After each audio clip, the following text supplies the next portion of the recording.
All right, so I'll stay here. Thank you, Jennifer, for the last talk. You may be ranking lowest on the official academic ranking, but certainly your talk was no less interesting and compelling and thought-provoking than the others. We have about 50 minutes till the end of the session. That gives us quite a lot of time. Before I open to the floor and for your questions, I would like to offer an opportunity to our speakers to question each other.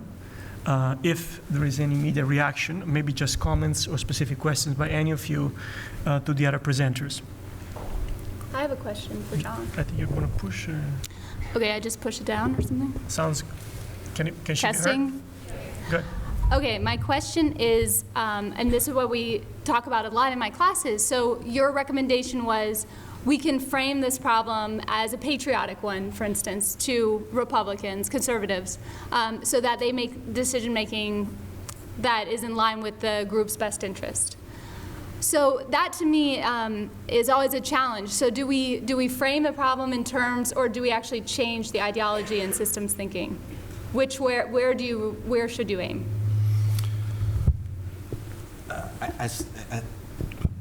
I pressed it and it turns red, I think. So I should just no, not press it. Okay, great. Yes, I think it's a great question. I guess I would look at it the way we look at a lot of these issues in the context of environmental decision-making in terms of short-term versus long-term strategies. And so I would say actually both. But in the short term, I guess I do feel that there's at least some benefit to trying to change the way in which the discourse is currently happening in that way. I think I agree with much of what Elke suggested also. But I wouldn't give up on the longer-term change either. Can I maybe comment? Okay, yes.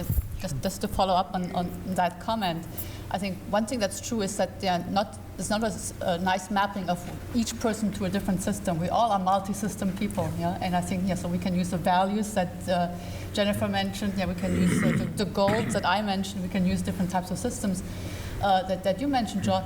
And the question is, how can we sort of help activate the right kind of system for a decision? And so it's very nice work actually by John Ceresney on the effect of voting in different locales in California and in Ohio states, in Ohio.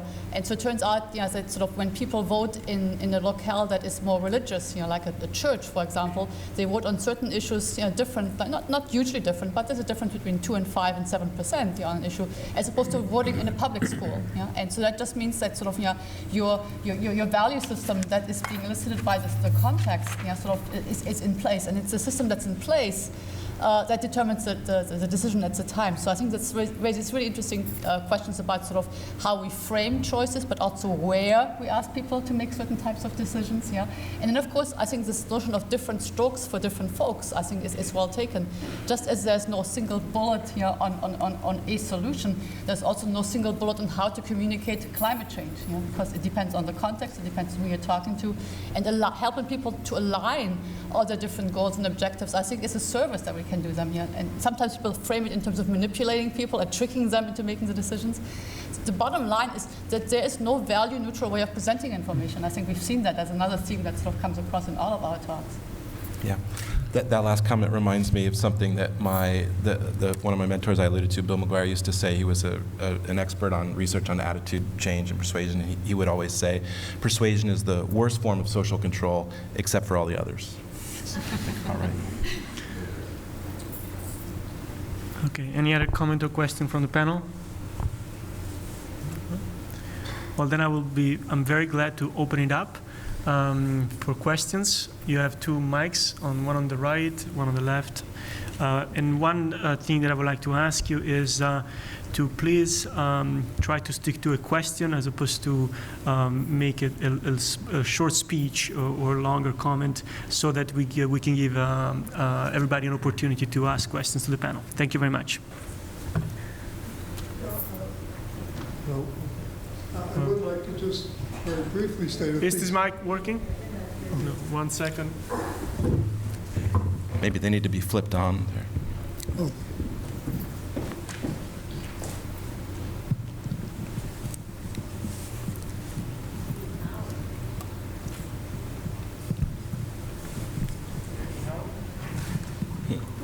We can repeat the question.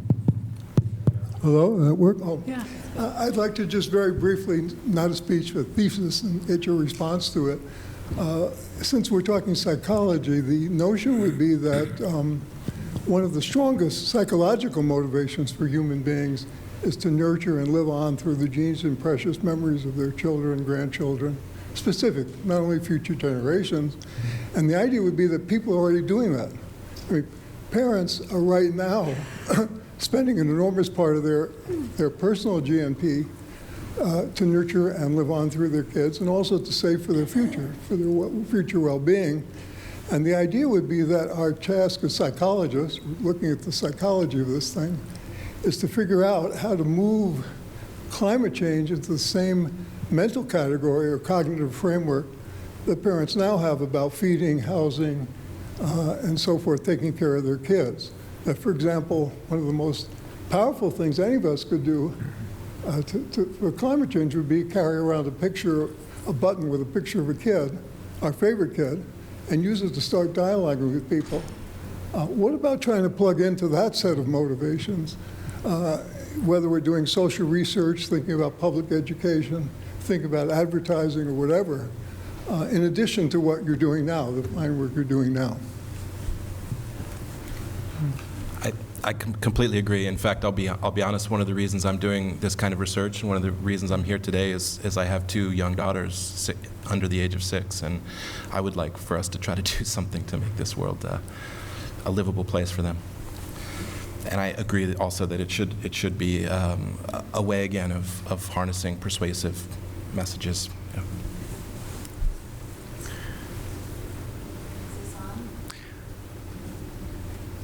Try to tap it. Tap it? Yeah. Okay. It's on. Good. Thank you. My name's Kathleen Queen. As an NGO for 10 years, I've been working on climate change, and I feel I'm also a psychotherapist. I specialize in creativity. I feel that the solutions to global warming need to be organized in one web-friendly place. And Dr. Weber, my question is for you. Myself and other NGOs, we're looking for a contact at the Sustainable Development Solutions Network or the Earth Institute to discuss the solutions we've gathered thus far. So if you could possibly lead me in that direction, we would be very grateful. And a business theme right now in progressive businesses is to fall in love with the solution and fall in love with being part of the solution. But the people need to know what the solutions are, and then they can be more active, both in investment and in participation. Thank you. Tax carbon. This is what we keep yelling at her. So we'll talk offline. Yes. Offset carbon, exactly. Offset carbon, whatever you want to call it. Ramesses? So I have a bit of a long question, but I promise it'll be worth it. A couple of years ago, Bill McKibben of 350.org talked about one of the greatest threats to climate change activism being the contradiction between the dictates of neoclassical orthodox economics and the ability for us to bring our way of living in accordance with the immutable laws of nature. And we had a pretty interesting example of that earlier today when, Dr. Weber, you talked about one of the positives of climate change being the opening of the Arctic North Sea trade route. The very same trade route that oil companies like Gazprom are celebrating as being a new way to ship oil and drill for oil, as well as increasing the very same consumerism that you denounced later on in your comments. So I'm wondering, for Dr. Jost, since you've done work on this topic of systems justification. I thought that was a question for Elke. So since you've done work on this topic, how can we address this contradiction between our desire to sustain our way of living economically and exactly the consequences of climate change that we're seeing today and that you guys have talked about in your panel? It's a tough one. It's for you, John. Well, I think that's one of the reasons I frame my presentation this way is I don't think there are simple, quick solutions that get us away from really thinking very seriously about the direction of our entire society, including the economic foundations of our entire society. I think that that there are many reasons, and panelists have done a superb job, I think, of laying out why this is such an enormously complicated and multifaceted problem. In my view, we won't do anything about it until we reckon with some of those bigger questions about what we want as a society. If I may add a little bit, it's interesting that you brought up Bill McKibben, who, among other things, has been involved in campus movements to divest from fossil fuel companies, from the endowments of colleges and universities. I think that even though we have a bunch of psychologists sitting at the table, we really have to remember that individual behavior is a small piece of this. You can change individuals in in the ways that they use energy and do other things that have implications for climate change. But as I suggested before, there are investments of various kinds. There are household investments, there are corporate investments, there are nonprofits investments, and in terms of the area under the curve, the long-term influence of activities on climate change, what really has the longest lasting effect are various kinds of investments that have embodied in them implications for greenhouse gas emissions. So we're talking about the coal mines and oil wells, and we're talking about the highways, and we're talking about the buildings, and you really need to achieve the kind of change that's required at a global level. You need to think at all of these levels. And it really is very important to think about infrastructure and choices that are being made about infrastructure by everybody from households on up. Thank you. Can I just add one Sure. So I think sort of another theme that I might bring up is sort of this is a problem where we need all hands on deck. And I think, so just to amplify on what Paul just said, and I don't think it serves any purpose to demonize any kind of group or cluster or even organization. If the shipping industry is looking for the Northwest Passage as a way of maximizing their profits, that's just a fact. It's not going to help us to demonize that as something that's evil or should be discouraged. We have to basically figure out how to co-opt all of these different motivations that we addressed here today in a way that's coordinated and helps us to advance our long-term interests. In the meantime, we can't forget or ignore that people have short-term interests. It would be very foolish to sort of ignore that. And in some sense, it's wishful thinking of a different sort. You've offered so many ideas that listening to them and stopping to think on any one causes one to miss the next one that's coming on. We're obviously living in a moment, a continuum of the Reagan epic, when the concept of the one who ends up with the most toys wins, which is total negative. There are no children or grandchildren in that, be it an individual or a corporation. It seems that you're dealing with how do you get a message across and how do you get people to pay attention. And I'd just like to bring up two phrases that no one pays attention to that are historical. One is the one that ostensibly motivates the so-called Tea Party group, no taxation. They forget the next two critical words, without representation. That animates the entire thing. That means you have a seat at the table and are engaged in the decision making. The other thing, which is more common to people who grew up in the 60s, will remember my country, right or wrong. The next 5 words are, may it always be right. And the response to that, and if it's not right, let's make it right. So I'm wondering is how do you perceive getting people to even pay attention to what's there and not look at something that's so simplistic, that it's 1 or 2 words and I can't be bothered? I think this is more as a comment, but in case anybody wants to address it, no. Well, we may be coming back to it with another question. Okay. Thank you.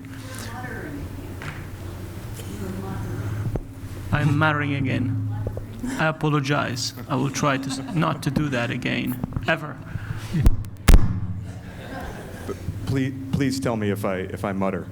My name is Ben White, and I'm a clinician in practice in Boulder, Colorado. And I also run a study group on looking at climate change and the human relationship to nature from a psychoanalytic perspective. So there's my disclaimer, you know, where I'm coming from.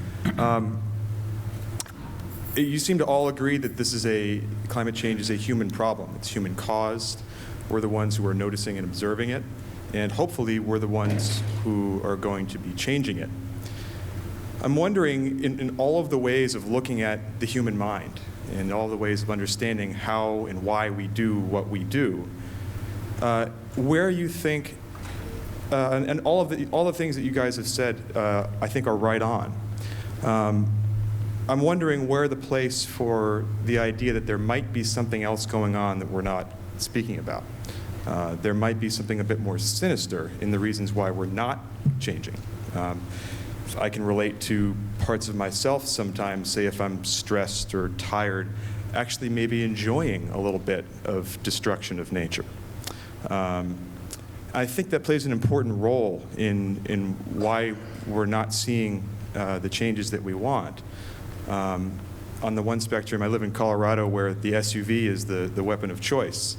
And on the extreme end of the spectrum, I see people actually really enjoying and relishing in continuing to live in a way that's very clearly not working and very clearly unsustainable.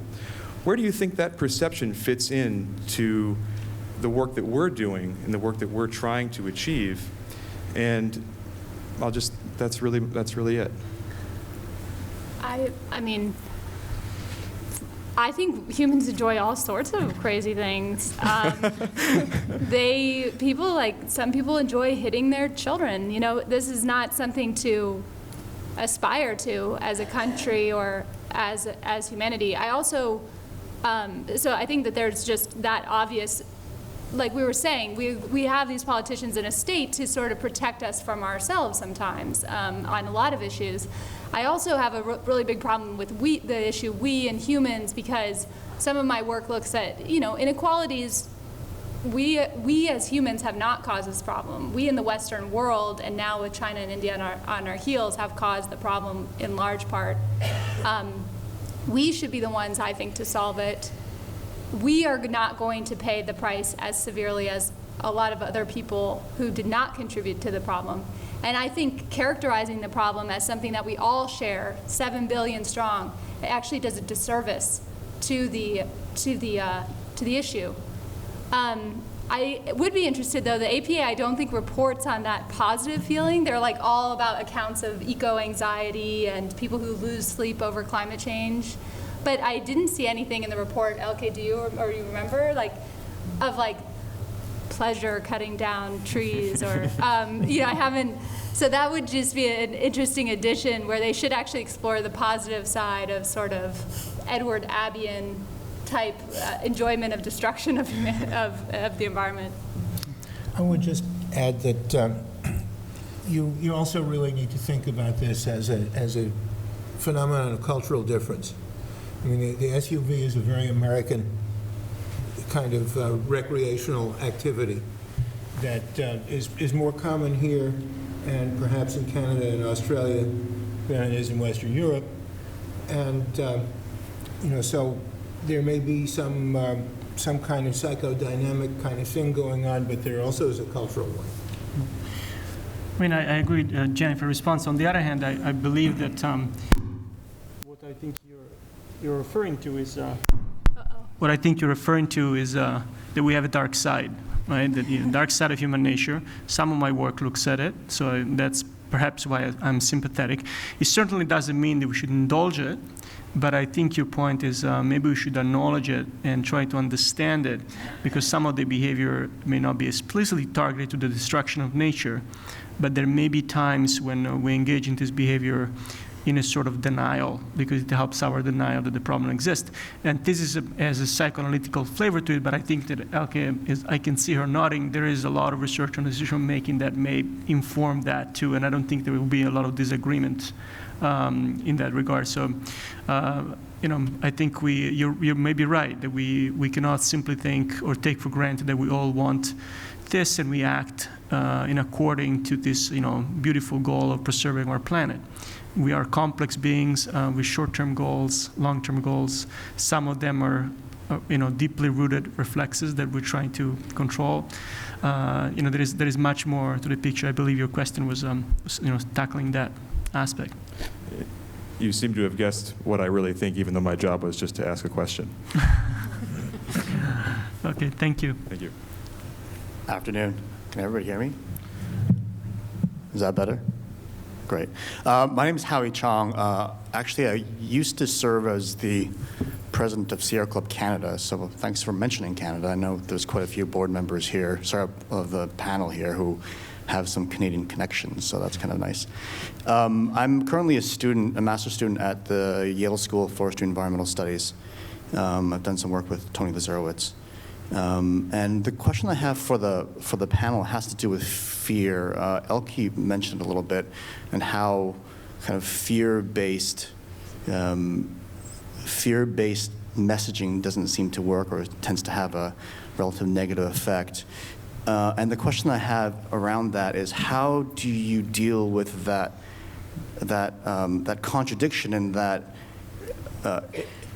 it's very easy, just a really quick Google search and just start looking at things very quickly.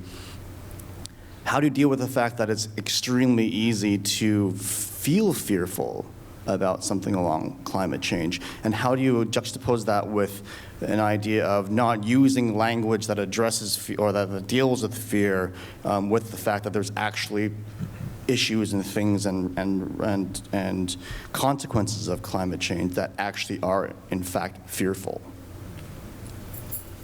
So if I can maybe start the response and others can add to that. I think it's obviously a very, very tricky issue, but I think one of the things that Paul actually mentioned, which was the distinction between treating the symptoms and treating the cause. Mitigation versus adaptation maybe would be useful to discuss in this context. People used to think that paying attention to adaptation, helping us deal with the current consequences of climate change or future consequences of climate change, was actually counterproductive. A lot of NGOs thought it was taking resources and attention away from the root causes. We should be treating the disease rather than the symptoms. And of course, treating the disease is tricky, and is oftentimes leads to the sense of not feeling very empowered. So I think more recently we've seen that people who actually are spending time on adaptation, trying to make their own local communities more resistant to existing storm surges, for example, or future storm surges, deal with the information in a way that actually does empower them, because there's more of a success. You can see short-term successes. At the same time, you're engaging with the scientific issues, and you realize that in the long run, the best adaptation is mitigation. And so I think a change in thinking about what should come first, I think might be useful in that context. The problem, of course, with that is we don't have a lot of time. And so. Thank you. Thanks. Good afternoon. Can you hear me?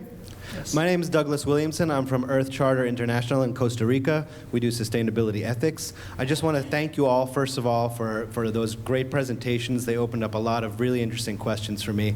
I also want to thank Ben, because Ben White, who just asked that question before, I think he started to expose a few things which I'd like to sort of parse out a little bit more with you at this moment. Right at the beginning of the conference today, Elke, you used the terms that we have to fight our human nature and that we are barbarians at the gate. And I just want to go into this a little bit, because whether that is your judgment on human nature, which I don't think it is, I just want to focus a little bit on the use of those terms and why you use them, because thinking of human nature as barbaric, when we're thinking about the challenges that we face, like climate change, I think for me, it gives me guilt. It makes me feel shame, and it makes me feel, as a human being, gives me low self-esteem. And it makes me feel as well that I'm also separate from nature. And this leads me to some of the thought through eco-psychology that I think is starting to emerge a little bit more. And I wanted to ask the whole panel, although it was inspired by Elke's comments at the beginning, is this a choice? And if it is a choice, can we elect a different psychology? Can we elect a psychology or choose a psychology of love, of care, of respect, of feeling part of nature and not feeling like we're the barbarians at the gate or that this human nature is something barbaric? And so I just wanted to ask you if you might all, or whoever wants to, expand a little bit on that topic. And thank you very much. Let me start out for setting the record straight.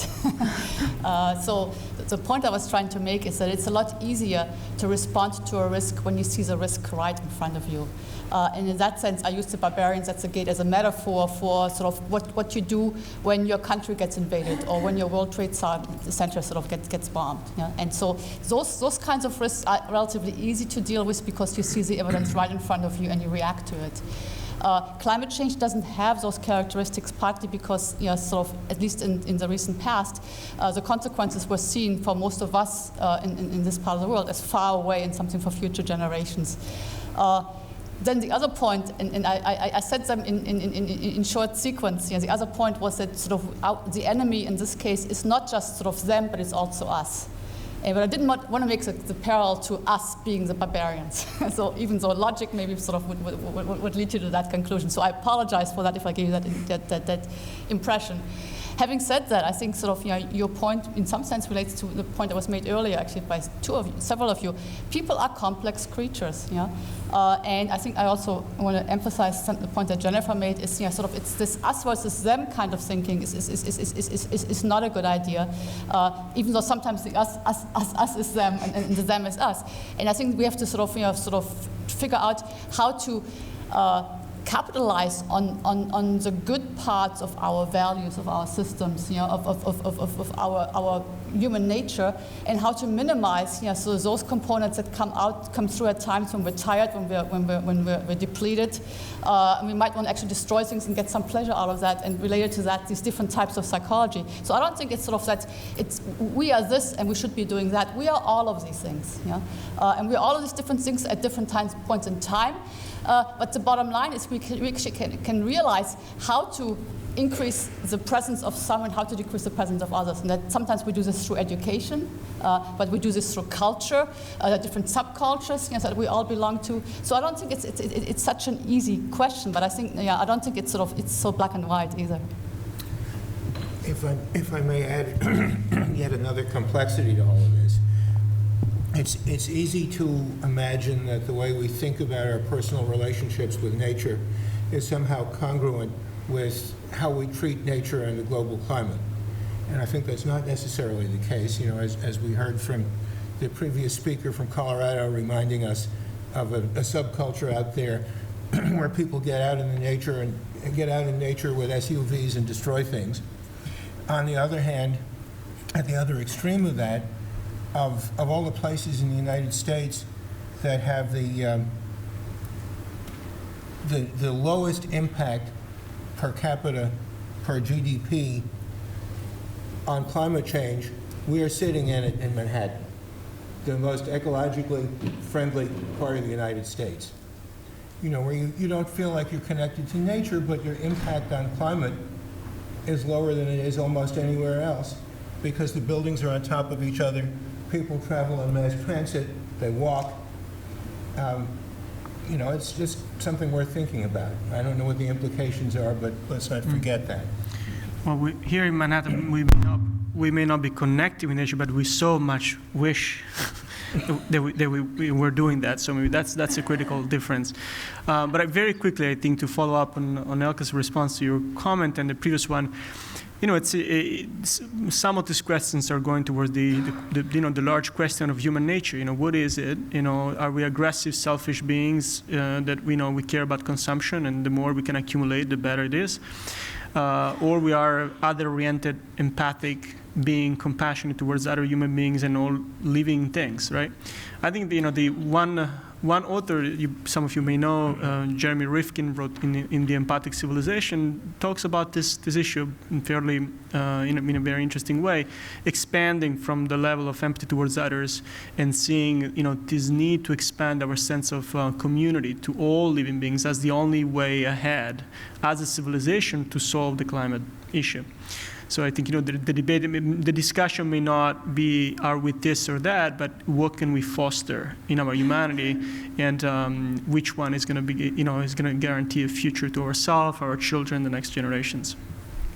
I also just want to add that I think that the negative emotions that are being talked about, guilt, shame, anger, I mean, all of those things I think can be positive if motivated to do the right thing. And I think the real next step is in this solutions area, strategies on where we put that energy then, because it should not be toward turning off the lights. And so I think these are big questions that social science and natural science together can help answer on if you are feeling really, really guilty, maybe the best thing is not about the light bulb that you purchase. Maybe there's a better way of engaging. Okay, we'll take a question on this side. Yeah, hi, I'm Ron, and I'll. This is for Elke, but really for anybody, because you spoke of some human needs, and one of the things I thought was missing, and I was wondering if there were experiments about this, was a need to protect. A person wants to protect their children or their job or the investments that they have. They might want to protect their land or their country or their way of life, and often these are competing interests, and we can't have them all at the same time for different people. And I was just wondering if there were any experiments in this venue about that sort of thing. It's probably a question for all of us. Go ahead, Ken. Yeah, I think it's a great question. I agree completely with the premise of the question. I guess I share, I think, Elke's concern that fear-based appeals are not very effective for doing what we all want to do, although I think I might subscribe to that view for different reasons than she does. I think that, well, first of all, there certainly is a longer literature suggesting that fear-based appeals really only work when there's a very simple solution that you can tell people what to do, and this problem doesn't even seem like that kind of a problem to me. But second of all, I think that when people are feeling threatened and fearful, or they go into a protective, defensive mode, they are more likely to focus on local, you might say, more selfish considerations. It also, I think, gets people thinking in a way that's really not conducive to cooperative solutions to these problems. And I've also done some research on the role of threat in social and political attitudes. I think we know from decades of experiments that exposing people to threatening circumstances makes them engage in more black and white thinking. It makes them sort of draw boundaries between in-groups and out-groups more directly. It contributes to ethnocentrism, prejudice, hostility towards others. I think, and I thought it was interesting that Elke brought up the example of 9/11 and so on, as complicated and loaded as that is. I'm not sure that those kinds of events are conducive to solving a global problem of this scale that requires cooperation by so many different. Well, I hear what you're saying. I just want to add that I think the need to protect is not always fear-based. A mother protecting her child is not doing this out of fear. It's out of her job or her love. Nurturance or care. Yeah, so I appreciate your answer, but it's sort of a mixed bag the way I see it. So. I see you six people lined up, so we have about 15 minutes left. So I encourage you to, if you all keep it to 1 minute question and 1 minute answer, we're going to collaborate and make it on time. I'm Gabriel Avgerinos. This might sound a little bit like AA. I'm a recovering fossil fuels industry player. Thank you for being here. Thank you. I started in oil and I've shifted in the less evil natural gas. Okay. Fracking? My less evil, I said. My question is to the panel, and that's from the point of view of many good things that I've heard today. We are really in a almost standstill in terms of Republicans versus Democrats, haves versus have-nots, and it seems like everybody is digging their heels, and here's the line. And I'm hearing very loud and clear the tax carbon. However, I also heard the very well-intended, even if it's superficial a little bit, offset carbon. My question is, has there been any work or any experimentation in the labs or otherwise of having a combination of a carrot and a stick? Why could there not be a carbon offset and a green credit, both given not only to individuals but also to industries, big industries, the guys that will really have to fight, my ex-employers, in order for them to see how they can earn significant tax subsidies through green credits or pay heavy fines through carbon offset, even going to the extent of using Jennifer's experiments and picking ratios of 2-to-1 or 3-to-1 between the credit and the offset. Thank you. Let me say a word or two. You know, we're talking public policy here, and you know, not individual behavior. In the energy policy world in the United States, there are a lot of carrots and sticks out there that are being provided to corporations, to households, and I don't know, I mean, it's a discussion that maybe goes beyond the expertise of most of us on the panel. You know, I have solar collectors on my roof at home.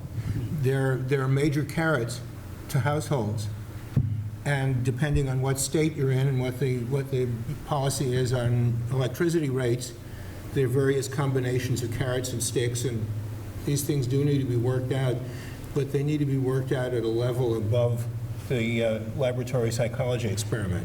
Are they enough? That's the question. These credits have been there for the household, but they're minor by comparison to what we're trying to achieve, which is a change in individuals' behavior and insulation and windows.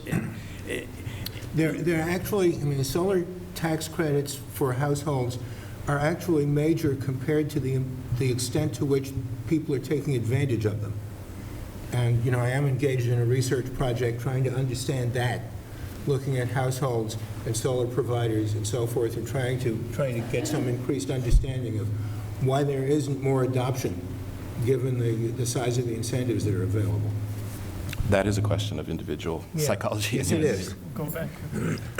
Thank you. Elke, yes. So I think one thing that sort of your comment and many of the other comments exemplify is that we need a lot of creativity in this space. We need to sort of think creatively about our economic institutions, about our political institutions. What does it mean sort of to want to be re-elected? Maybe we shouldn't have re-election. We should have longer terms, but sort of term limits. You can only serve one term. You don't have to worry about re-election. And I think one thing to add to the point about negative appeals is negative mood states limit your creativity. And I start to think about this. I like Paul's analogy to the medical analogy. So think about this as problem solving. Here's a patient. The patient is dying. Let's all try to save this patient. And it's going to require action at all of these different levels. Coordinated, and we all can do our part, and we can do our part as individuals at home. We also can do our part as voters and send a message out there that sort of business as usual is not acceptable. Thank you. I'm going to move on to the next question. Thank you. Good afternoon. My name is Katya Vladimirova. I'm a PhD fellow at University Luis Guido Carli in Rome. I have a question about a more abstract subject about values. Calls to change values in our current system of values are coming from different levels. They're coming from politicians, from philosophers, from psychologists as well. So I was wondering, I know that some research has been done in social psychology about changing values, but I would like to ask probably, especially Professor Weber and Professor Jost, but anyone else can answer, how seriously do psychologists take values in the context of transformation? And how much harder are values to tackle or change comparing to changing attitudes, norms, or behavior? And would you see any potential for an interdisciplinary research here, some sort of collaboration between psychology and philosophy, psychology and political science? That's it. Thanks. John? Yes, absolutely. I'm actually collaborating now with a philosopher and with a political scientist to address exactly what you're talking about. Not really in the context of doing something about climate change per se, but ideology is clearly something that is value laden, and political attitudes are in part so contentious and so strongly held, and at times at least difficult to change because of the fact that they are value laden, and so it's not just a matter of factual belief. So I think, yes, absolutely. I think people are trying to think across disciplinary boundaries to get at these issues. Probably, I mean, there's a whole history of the treatment of the topic. It goes back almost 100 years or something in social psychology.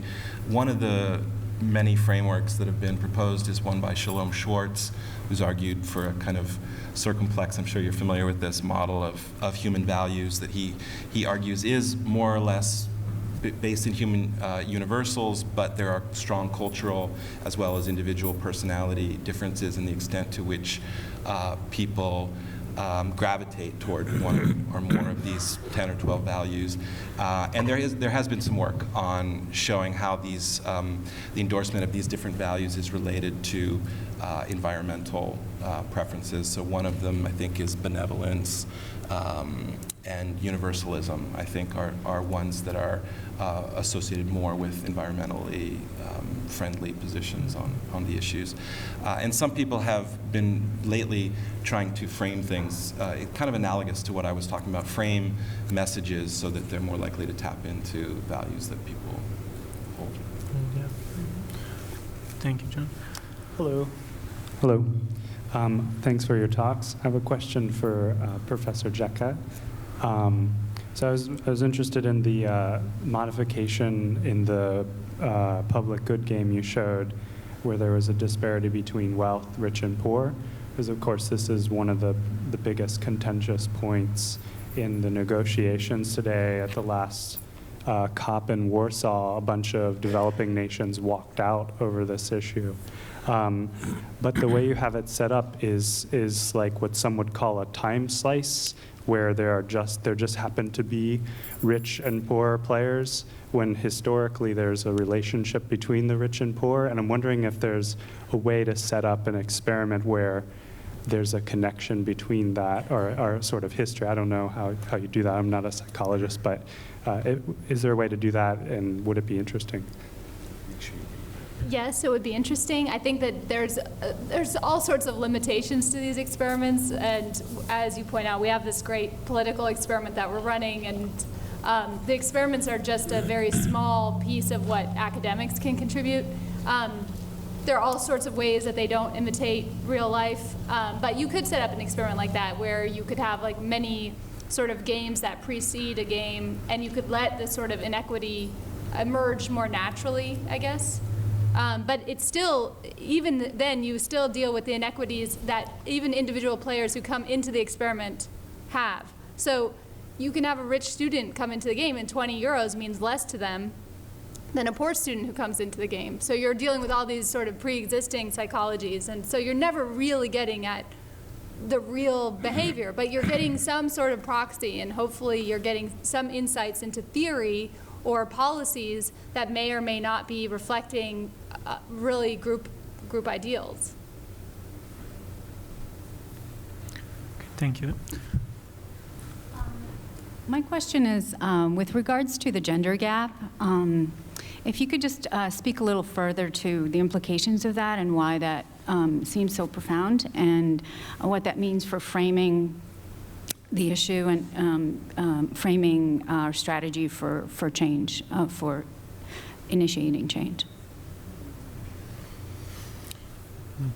Well, I think the implications, in some sense, are fairly obvious. We would all be better off if there were more women in positions of leadership in political and economic affairs.